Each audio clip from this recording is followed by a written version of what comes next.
Welcome back to Dumb Stuff Deniers Say, the show where we wade through the denioverse of toxic waste so you don't have to. And believe me, you don't want to. Today, we have a double feature. We're taking on two worn-out denier dodges in one action-packed episode.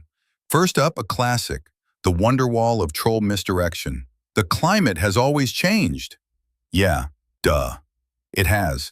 Just like diseases have always existed, but that doesn't mean we should go around licking doorknobs. See, when someone says the climate's always changed, what they're really saying is, I'm serving up the Mott and Bailey fallacy for dinner. Let's break it down.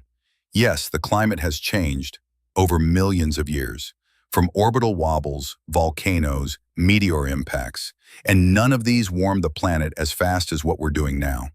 We're cranking up global temperatures in decades, not millennia. The last time CO2 levels spiked this quickly, dinosaurs were still trying to figure out how doorknobs worked, so they could lick the doorknobs. That didn't end well. But sure, let's compare our gas-guzzling, carbon-belching joyride to a planet that took 5,000 years to warm a couple degrees. That's like saying, people died in their sleep, so jumping off this building should be fine. Here's the part they don't like to mention. Past climate shifts wrecked entire ecosystems. They drove extinctions, they drowned coastlines, and now we're replicating those same conditions on fast forward while trying to keep 8 billion people alive with stable food supplies, functioning infrastructure, and breathable air. But go ahead, keep saying the climate's always changed like it's a mic drop. It's not a drop, it's not a mic, it's a faceplant. And the trolls are faceplanting on one of the fossil fuel cartel's most debunked tropes. Because when the goal is to delay action, vague truths make great shields. They sound smart, they go down easy, and they don't require you to change a thing. But here's the truth. Yes, the climate's always changed, but now we're the cause. Even Exxon knows that.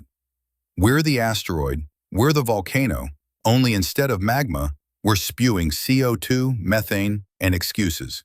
And speaking of CO2, let's not forget this other worn-out jingle. CO2 is just plant food. The hungry lettuce defense. Quaint, yes, plants use CO2. Also true, plants use water, but that doesn't mean submerging plants will help them grow faster.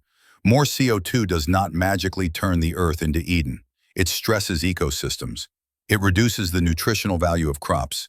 It fuels heat waves, droughts, and wildfires that kill those same plants you're pretending to care about. Study after study proves this. Our planet isn't a commercial greenhouse. And most plants, they don't just need CO2, they need balanced amounts of CO2, light, water, nutrients, and a climate that isn't coming apart like a cheap suitcase.